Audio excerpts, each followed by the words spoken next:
Good morning. Good morning, everybody.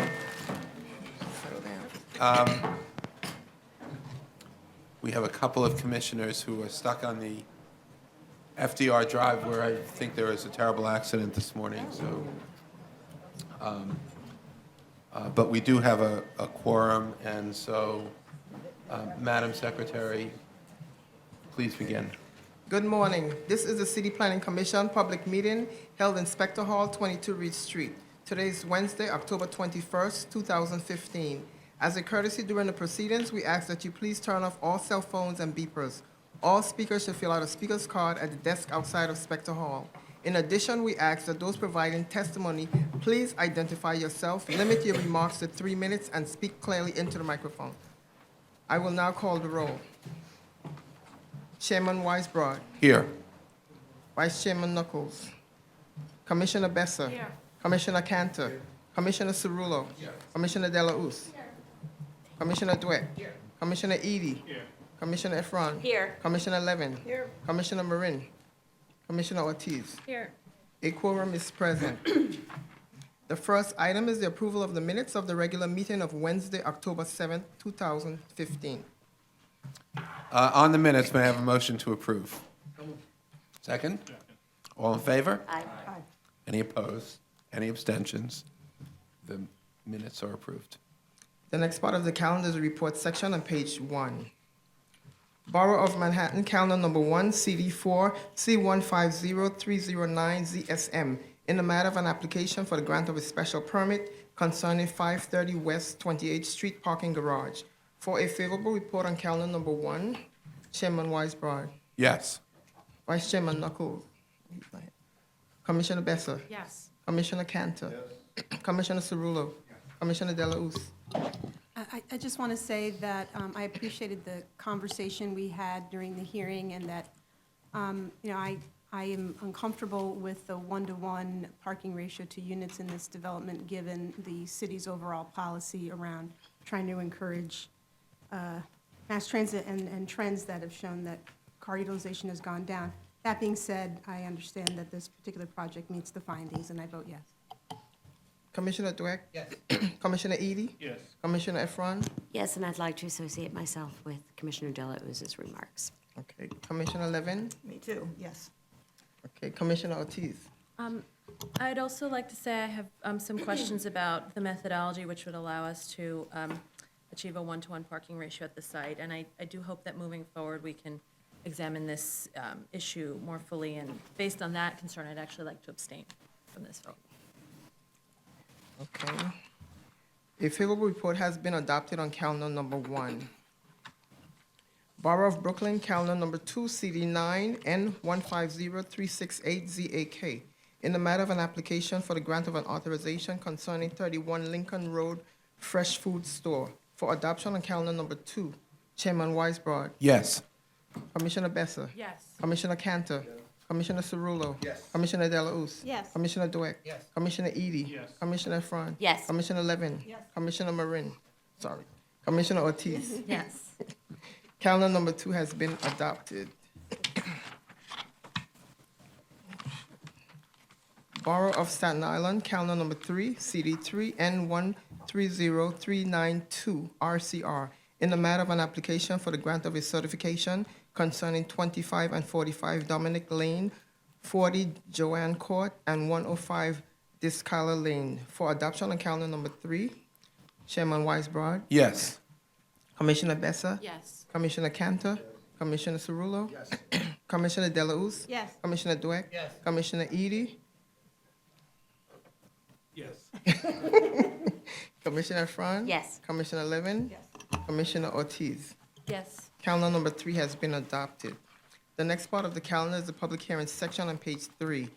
Borough of Brooklyn, calendar number 4, CD2, C150297PQK. A public hearing in the matter of an application for the acquisition of property concerning Grace Harewood Senior Center and Young Minds Child Care Center. The first speaker is Allison Grant.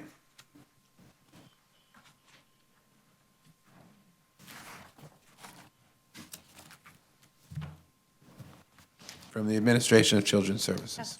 Good morning, Commissioners and Commissioner Westbrook. My name is Allison Grant, and I'm the Chief of Staff at the Division of Early Care and Education at the Administration for Children's Services. I'm here today in favor of the land use approval for childcare for 966-972 Fulton Street in the borough of Brooklyn or Kings County. This site, at least part of the building, is used for childcare services for children from 0 up through middle school. The part that is applicable to me are those children under the age of 5. The ACS system is the Early Learn system. This site is not an Early Learn program. However, it is a very important program funded by the City Council for children that are from ages 2 through 5. There are 2 classrooms. There you go.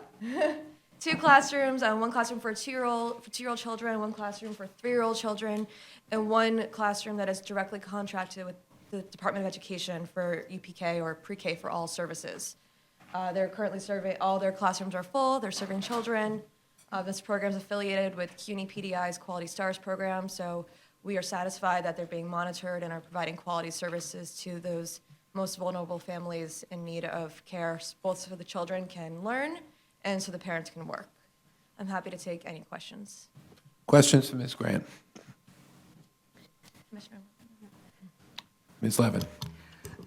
Good morning. Thank you for coming. We've had, my question has been answered elsewhere in our package, but since you must have personal knowledge of this facility, is it in good condition? Are there any work items that the landlord ought to be taking care of before we renew the lease? This is our moment of leverage. Yeah, my understanding is that the landlord has already done most of the work that we've been asking for, but I will defer to my colleague Kudu Sheikh, who is up on the testimony after me, I Okay. believe.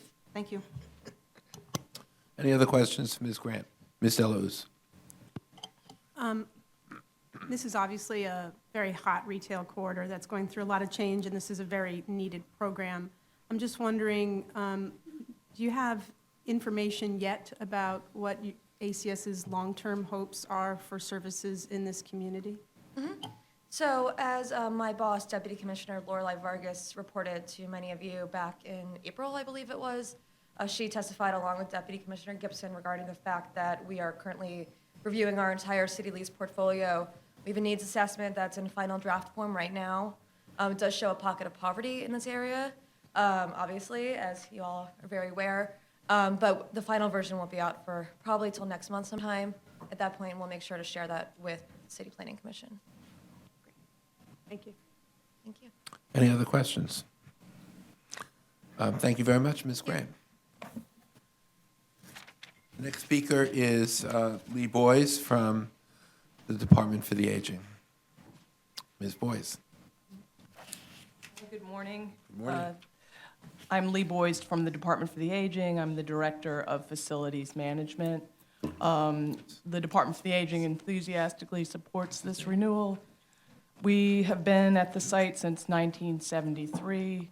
It's a very lively senior program. It provides a very much needed service in this community. We have been satisfied with the landlord's performance. There's a modest scope of work for the lease renewal, mostly focused upon gasketing, air infiltration from mechanical rooms. Today with us is the Executive Director of Fort Greene, and she'll speak more about the program. Thank you. Any questions for Ms. Boyes? Thank you. The next speaker is Claudette Macy from the Grace Harwood Airwood Senior Center. Ms. Good Macy. morning, Chair, Commissioners. Thank you for having me. My name is Claudette Macy. I'm the Executive Director of Fort Greene Council, Inc., the sponsor of 966-972 Fulton Street, Young Minds Daycare and Gracie Garden Neighborhood Center. We've been occupying this building for human services serving children and seniors since 1973, as Lee mentioned. We are a nonprofit 501c3 organization, and our headquarters is located in 966-972 Fulton Street, Community District 2. Our mission is to provide services at different stages of the life cycle beginning with our children's service together with adult, elderly to infinity, from 60 to infinity. Fort Greene Council Child Care and Senior Programs have been located, like we said, since 1973. We're the first tenant in that building. And we're located between Grand Avenue and St. James Place. It's a direct city lease, which is paid for, the senior portion is paid for by New York City Department for the Aging, and the children care is paid for the ACS. Okay. Gracie Neighborhood Center, formerly known as Fort Greene Senior Citizen Center, has been located in this building since 1973. The senior center was renamed after its first executive director, who passed away 11 years ago, Grace Agard Herwood. We've been serving over 55,000 meals, lunch and dinner, that's since 2012. Grace Agard Neighborhood Center is the only neighborhood center providing dinner for seniors twice a week on Wednesdays and Thursdays. And we also have a transportation program to take the seniors home after dinner. Our senior transportation service provides over 8,300 units for this fiscal year, last fiscal year, 2015. Currently, Gracie Garth Neighborhood Center serves over 110 seniors every day, Monday through Friday. Our Young Minds Daycare program has graduated over 6,200 students over the years. Our child care program has served multi-generations of family over its 34 years of services to this community. We have grandparents and parents who return with their offsprings to be served by this Young Minds. We have teaching staff who attend Young Minds. We have regular staff who work in the senior center that attended Young Minds. Currently, we serve over 129 families daily. And that includes, we have a UPK program, which is the UPK for All that we just have full-time, started in September. We have city council funded daycare from 2 years to 5. And we have upstairs DYCD funded program, which is called the Campus Program for after school from 6 to 12 years old. Thank you. Please continue. You can continue. Okay, our facility, as you can see, it's very vibrant and it's easy accessible by public transportation. The B25 and B26 bus stops right there, the B45, the B52 is 2.5 blocks away. And 3 blocks away, you can find the B45, the B48. Also, the 6 to 9 is 3 blocks. We also have access by the C train to Clinton, Washington. And we also have the Franklin Shuttle, which is 2 blocks away from our center. It's centrally located. It has central air. It's ADA compliant. And we have the landlord takes care of the elevator, the air conditioning system, all the HVAC. Currently, we outreach to our community when there's vacancies. We go to the community first, and we do fairs from colleges, and we internal. So we're able to get most of our staff live walking distance of the senior center and the daycare center. So when there's a snowstorm or there's any problems, we're able to have our staff walk to work, which is a very good positive for this area. Also, the city, the mayor uses that building as a cooling center in the summertime when there's a heat wave, where we entertain not only 60 and over and children, but the entire community can come and be cool in that center. So I'm asking if there's any questions. It's a valid, a viable building. We also work with the Fab Alliance in that district, and we're working closely with the Fab Alliance. We are part of the Fab Alliance. We utilize the Putnam Plaza, and I have the executive director who will be testifying. So is there any questions for me? Thank you. Questions for Ms. Macy? Ms. Delausse, then Ms. Efron. Ms. Macy, thank you for being here, and thanks for sharing all the information about your great services. I'm just wondering, obviously, I'm very familiar with the neighborhood, and I know that you're a beloved organization in the neighborhood. And I'm just wondering, as the neighborhood has changed over the last several years, How has that changed or impacted the demand for your services? Yes, the neighborhood has changed and continue to change like overnight. The demand for a service impacting the children's side, it's increasing. We have a lot of immigrants that are moving in the neighborhood. And so we have lots of children. Actually, we have a waiting list because we don't have enough room now for our child care program, especially the campus program. So it's increasing. In terms of the seniors, we have seniors are coming from not very like out more, a little more areas expanded, because within our like a block away or next block, it's gentrification, and they're unfortunately they have to live a little longer to become 60 so they can take part. Ms. Efron. I wanted to compliment you on an excellent presentation. I think we all learned a lot about how a center can be well-run for an entire community. And you have 129 families. It sounds as if you have a waiting list for more families who are interested in some way. Are there other locations that you operate or that your board has considered? It goes beyond the scope of this, but I'm just curious about the role of a social service provider in this neighborhood as it changes. Yes, I know my time is short. We have programs over the 40 years. We have programs in Community Board 2, 3, 5, 6, 7, 8, 9, 14, 16, 17, and 18. We have 13 senior programs, and we currently have 2 child care programs, both occupying 972. Thank you. Thank you.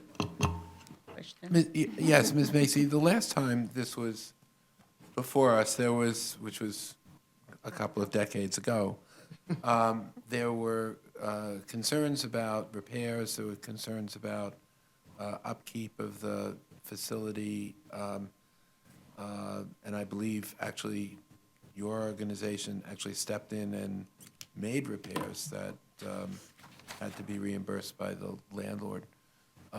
What is the condition of the facility today, and are you satisfied with the state of conditions today and your relationship with the owners of this building? That's a great question. Thank you. Chairman, it's my 11th year in this position, though I've been with the agency for 35 years. I took over when the executive director died, Gracie. And for the 11 years I've been there, I have built an excellent relationship with PV Associates, the landlord.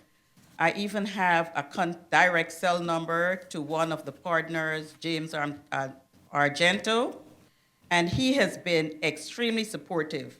If the elevator gets stuck, we call him. He calls, because we don't call directly, he pays for the service. He calls the service guy. Within an hour, they're there. Of course, if it's an emergency, we call the fire department.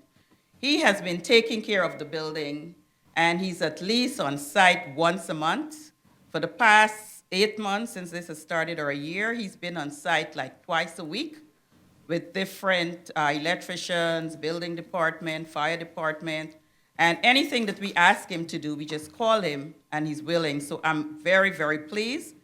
The punch list that the city has given him, he's working on right now to work before the lease is signed. So I'm very pleased to work with him, and he takes care of everything. The roof is in good condition? The roof is, there is a request by DCAS for him to redo the rubberized roof because it's a play roof. And there was a little misunderstanding. He didn't think it was needed, but they came to agreement. The roof will be redone, picked up, and be completed. Thank you. Ms. Levin. As long as we're talking about physical conditions, an issue that arose in the borough president's comments, and also I think is evident from the photos, has to do with what the building looks like from the sidewalk. And the borough president's letter at least indicates that he thinks that there's some opportunities to improve the vibrancy of the building's street frontage. Is that something you have some thoughts about? And Yes, we do. Is there much that can be done to spruce things up?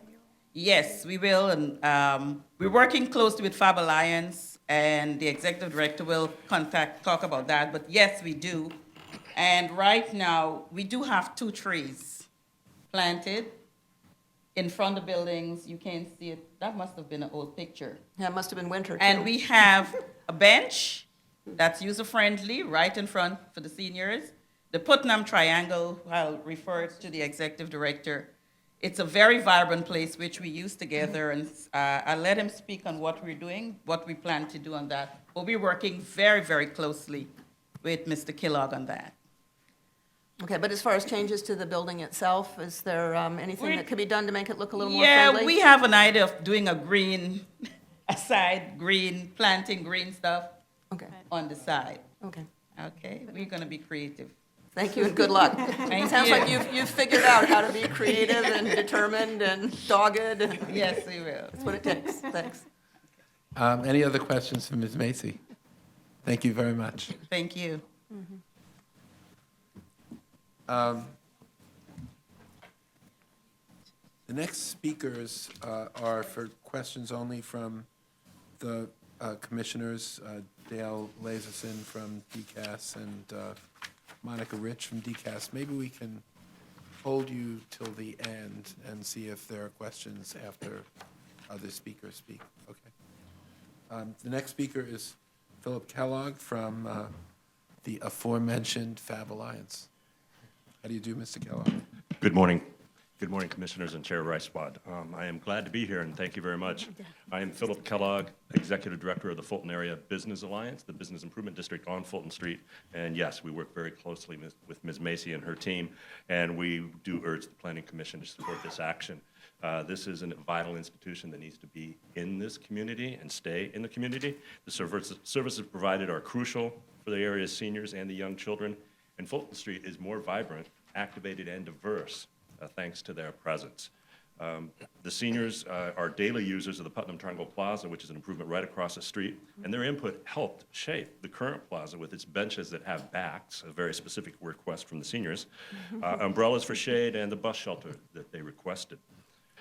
Many of the improvements for the upcoming reconstruction of the plaza are a direct result of the seniors providing more input on design options, including, say, a surface that was one level and easily walkable without trip hazards, added green space, more trees for more shade, and better lighting. FAB has created programming and events in the plaza in consultation with the Fort Greene Council. That's how important a partner they are, to be sure that the activities appeal to and are welcoming for a wide range of age groups. We've had line dancing taught by an 80-year-old instructor, one of our most popular events, frankly, a triathlon where children learn bike safety, and all senior citizen steel drum band has enlivened the plaza on a number of occasions. FAB is happy to have partnered with the Fort Greene Council on these events by securing permits, helping with logistics, and providing marketing support. FAB is also grateful because the Fort Greene Council has hosted a number of community workshops in that facility. Design forums, input sessions for the Fulton Street Vision Plan, the Putnam Triangle Plaza, and other workshops, and that helped ensure the participation of the seniors in getting their input that I talked about just a second ago. And to the question that was brought up just a moment ago, I mean, there are a lot of efforts that FAB does to enhance Fulton Street, the entire commercial corridor, which is 1.2 miles long. Regarding 966 Fulton, we've had a number of conversations about the fortress-like building and possible improvements. We've actually wrapping up a project of planting trees along Fulton Street by a Borough President grant. The subway underneath provides innumerable challenges in getting more trees. I think we're maxed out on the number of trees in that particular space. But across the street, there will be improvements at the Putnam Triangle Plaza. But we've spoken about ideas of adding tree guards and planted areas around the trees that exist, creating a green wall that Ms. Macy mentioned. Maybe there's a possibility of working with some architecture students to create something that might be a vertical herb garden on that stone wall. The biggest idea that we're most interested in as an organization is maybe an awning installed along the length of the building. Something well-designed could make that much more attractive, provide shelter for the seniors and the children as they go in and out of the building, because right now they're exposed to the rain and the sun right at the door. We also want to work with them. They used to have a arts and crafts and baked goods sale on the sidewalk, but there are issues and challenges with permitting, so we want to work with them with SAPO to make that happen, because that enlivens the streetscape. And also, we've initiated discussions and want to explore fundraising opportunities for creating a Grow NYC youth market on that wide sidewalk. So once our future is secured, we look forward to working with them on all those projects and more. Thank you, Mr. Kellogg. Questions?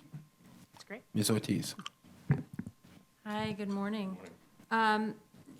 on the last point and some of the points, the questions raised by Commissioner Levin, could you speak to sort of what is happening with respect to the streetscape at the ground floor on both sides of the building? Is there retail? It's a little difficult to tell. I mean, is this a gap in the retail environment, or? We've talked about the gaps in this forum before. Yes, this is a challenge. To the west is a parking lot for the United States Postal Service, and next to that is a one-story building, so we have a lot of chain link fence and barbed wire. That's a separate project that we've been working on, initiated with this United States Congressman, see if we can't do something positive with that space while maintaining the post office, but that's what we have to, that side. He knows the area well. Overall process. And to the east, there is new construction that's just finishing up of an 8-story building, ground floor retail, and there's a corner store that just redid their facade and storefront in response to things that are happening that are positive in the marketplace. So that's quite vibrant to the east.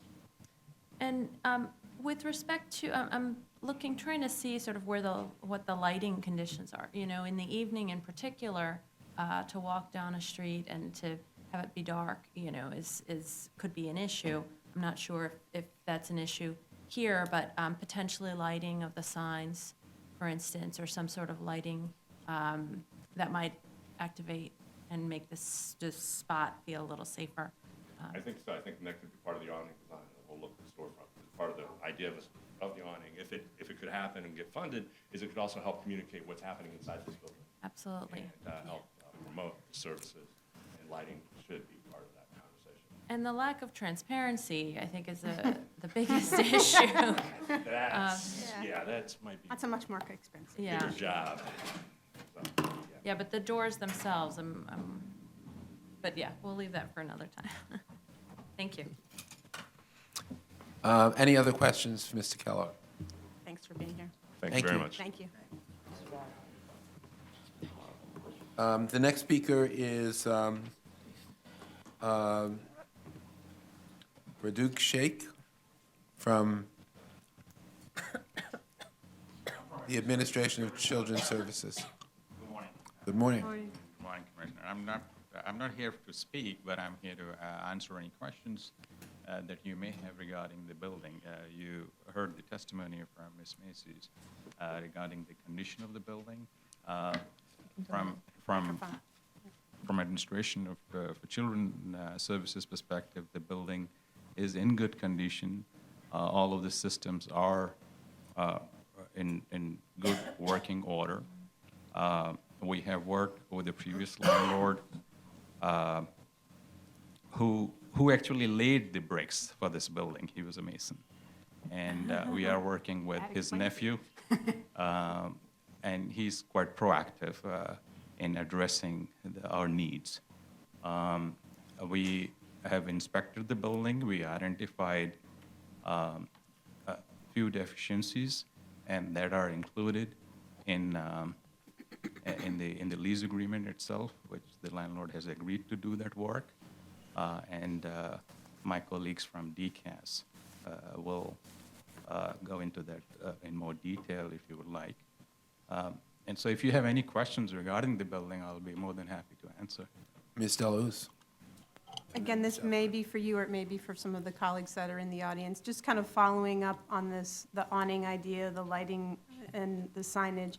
In general, I guess the question is, are those normally part of what is reviewed as part of a scope of work by DCAS, ACS, and DFTA? Or is it really more the kind of health and safety aspects? And, if so, if it's not, if the more aesthetic kinds of things are not, then what resources may be available to the partner organization to be able to address some of those concerns? Dale, do you want to address that question? Well, we'll have DCAS up here in a minute. Ms. Efron. Mine is along the same lines, so I'll wait until TCAS. Any other questions for Mr. Sheikh? Okay, thank you. You're welcome. Thank you. So now the next speakers are Dale Lazarson from DCAS Asset Management and Monica Rich from DCAS Design and Construction. And why don't you come up together? Great, thank you. Good morning. Morning. Good to see everyone again. Yeah, you get frequent flyer miles. Some days it's good to see us, some days perhaps not. So, Always a good, dynamic environment. Deal making. What can we answer for you? The last question, perhaps? Ms. Deluz. Yeah. So let me start by saying, with respect to the awning specifically, because that seems to be the topic now and today. As you have previously heard from the testimonies, this is a terrific owner, very invested, very interested in the continued operation. He's very willing to consider an exterior improvement like an awning. However, the cost of that is what we'll be meeting at the table about. So, but the consideration is certainly there.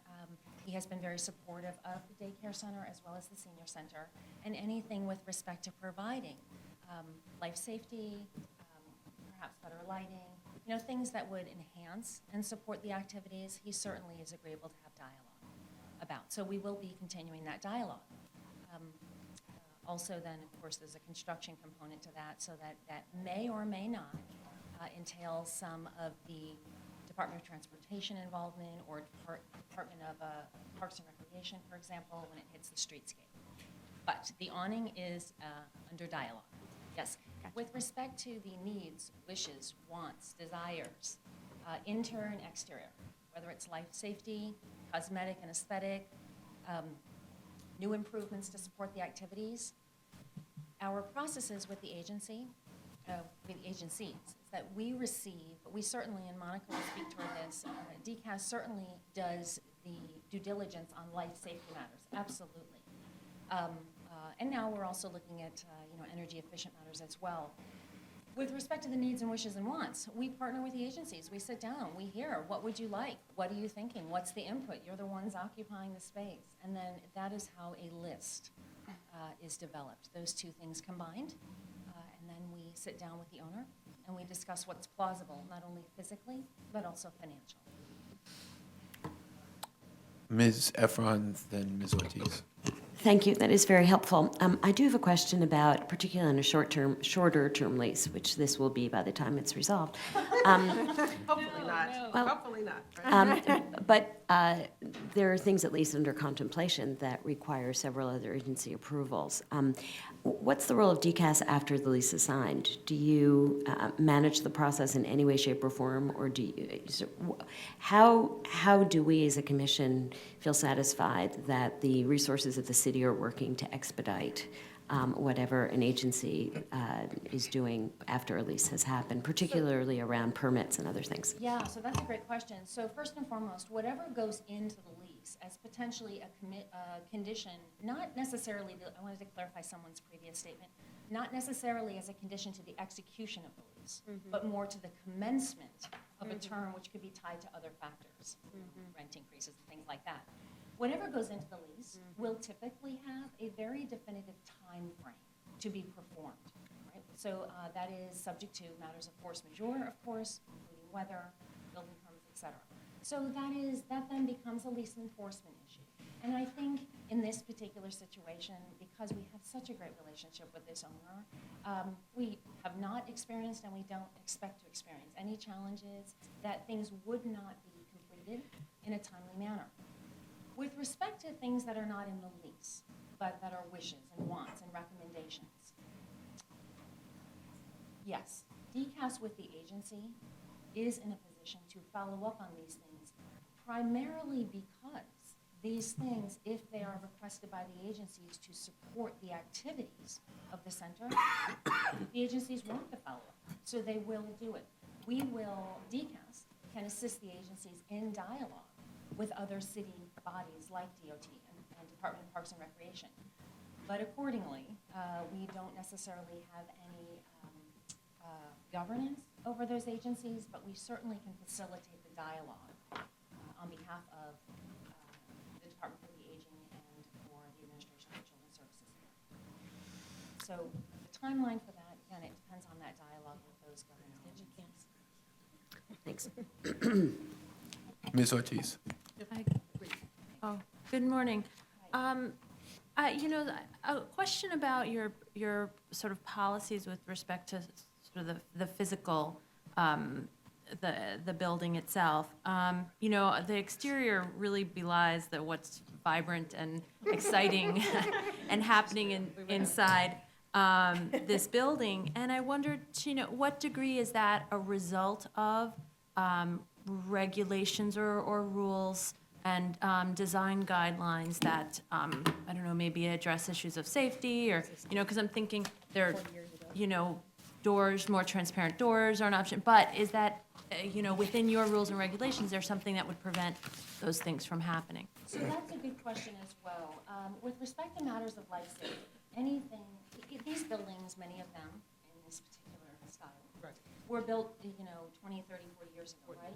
So with that in mind, many of the building codes with respect to life safety or just building codes otherwise were very different. This is why our due diligence with the agencies, the occupant agencies, is so important up front, because we are reviewing these properties, and Monica can agree or speak more on this. We're reviewing the property conditions to determine what needs to be brought compliant with code.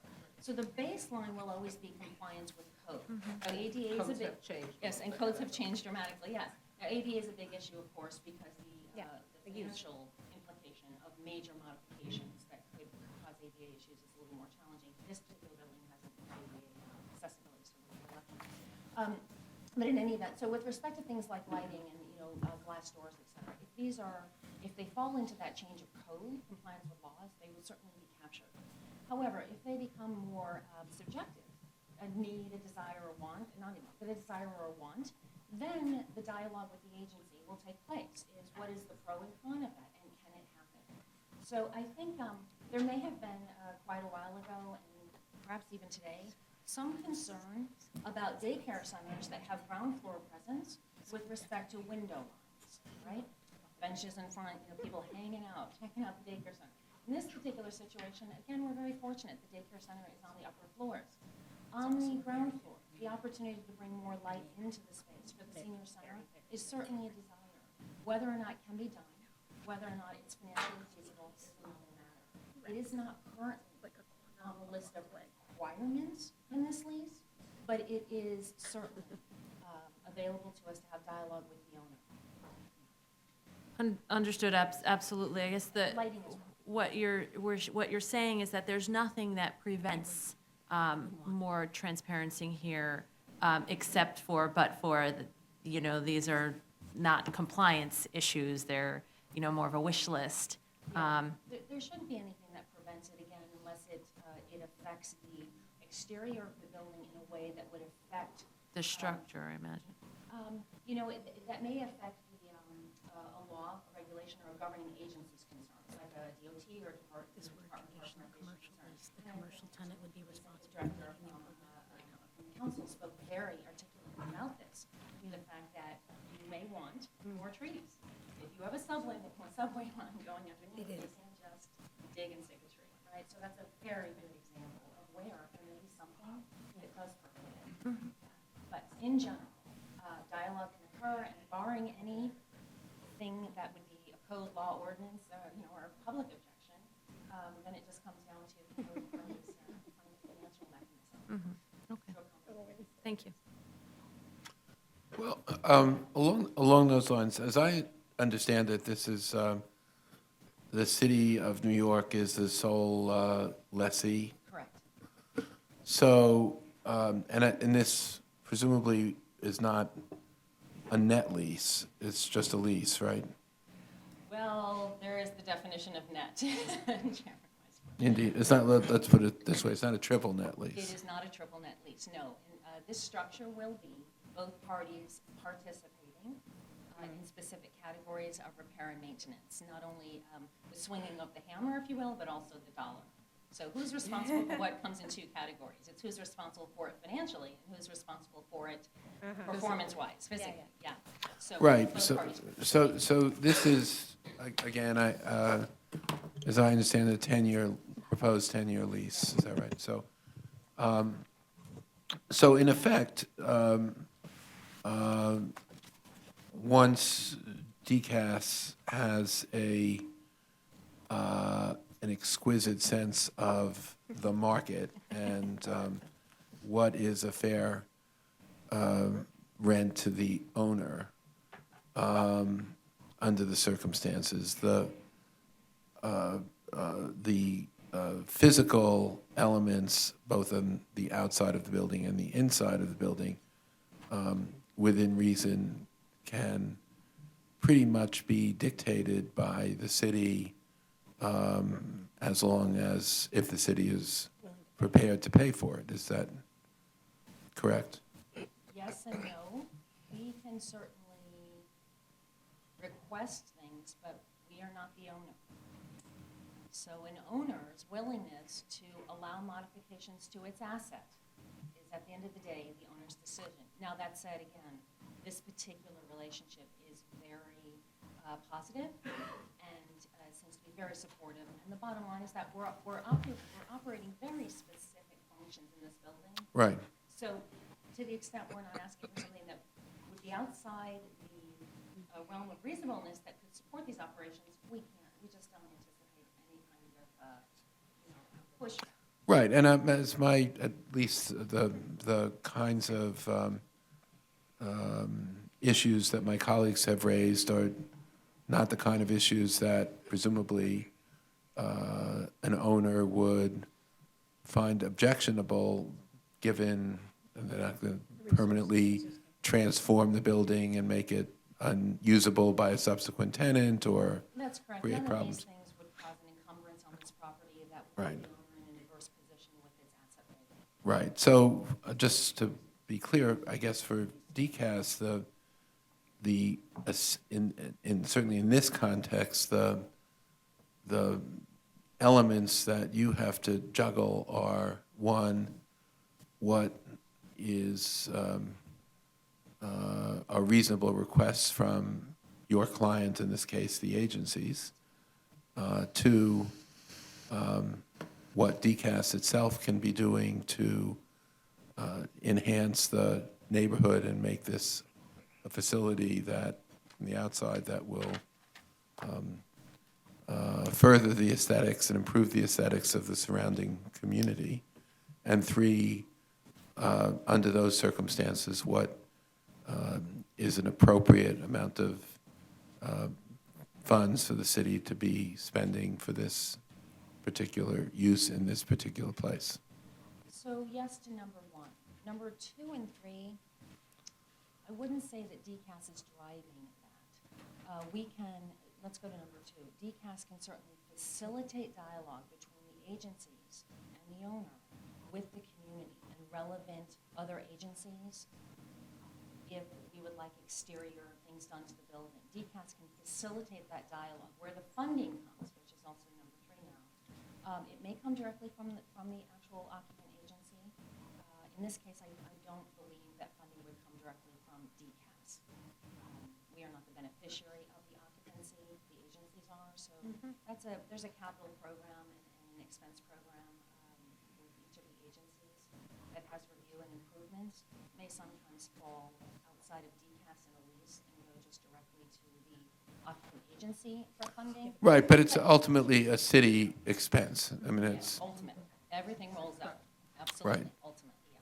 so it's within the context of what, as is generally the case, what DCAS and the agency mutually agree is an appropriate amount to spend in a given location for a given function. Sure, what may be reasonable, and what may be reasonable financially today can be very different than it is tomorrow based on. Indeed. all sorts of things. I wanted to offer, I'm not really here to testify, I did sign up to answer questions only, but I wanted to say, because this does go to Commissioner Alfon's comment about the term of this lease, I would like to support very strongly unlimited ULO. I will leave it at that. What does that mean? This is proposed to be a 10-year lease, but anything can change in the future. This, as we have heard much testimony, is a terrific site, and the operations here are terrifically beneficial for the community. We would like to, as much as we enjoy this, minimize the risk of being back in front of you should we have an opportunity to extend the operations presence in the future. So we would request unlimited approval for this land use. I Ms. Efron?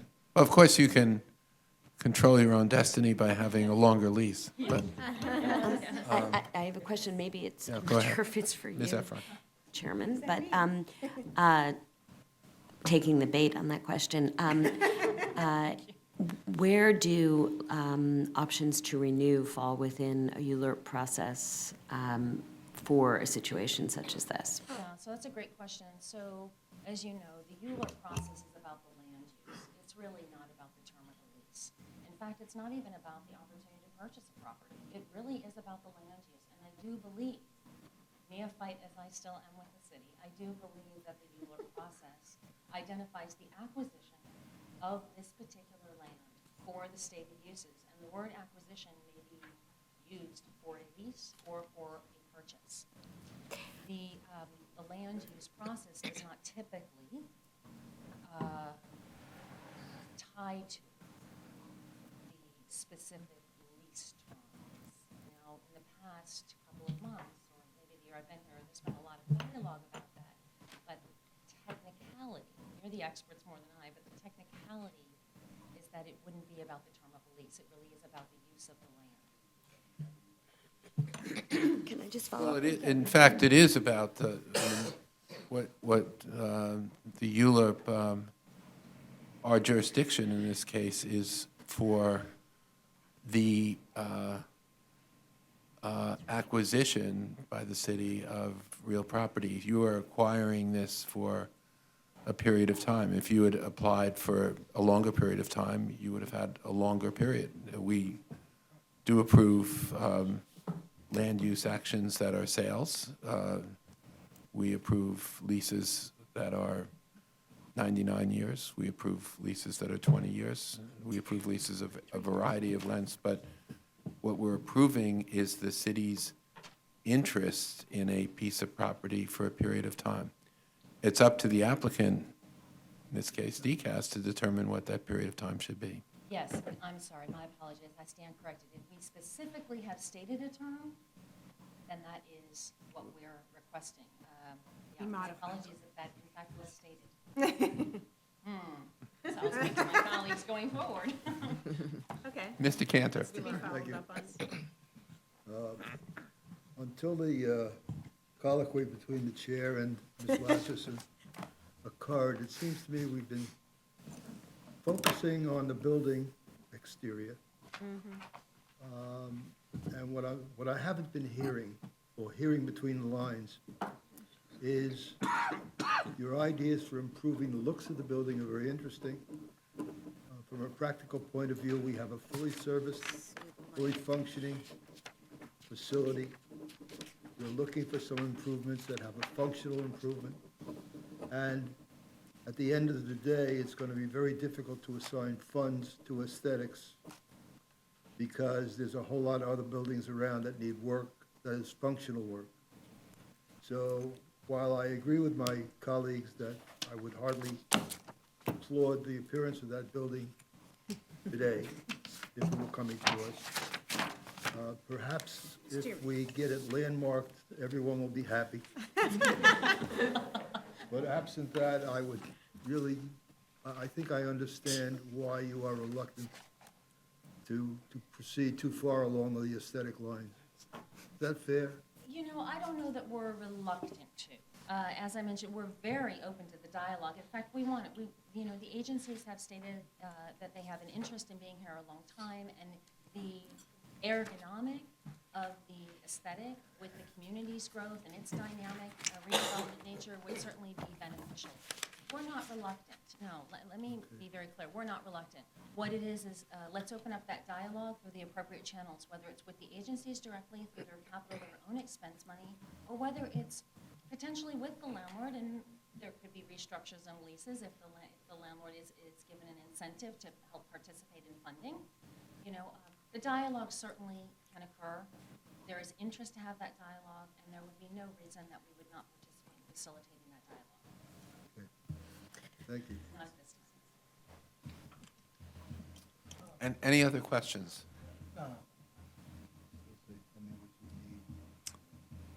Hearing none. As much as I would like to continue this philosophical discussion, We will let you go. Is there anyone else who wishes to be heard on this matter? If not, the hearing is closed. Madam Secretary, are there any other matters to come before us today? No, Chairman Weisbrod. I will therefore entertain a motion to adjourn. So moved. Hearing no opposition, we are adjourned.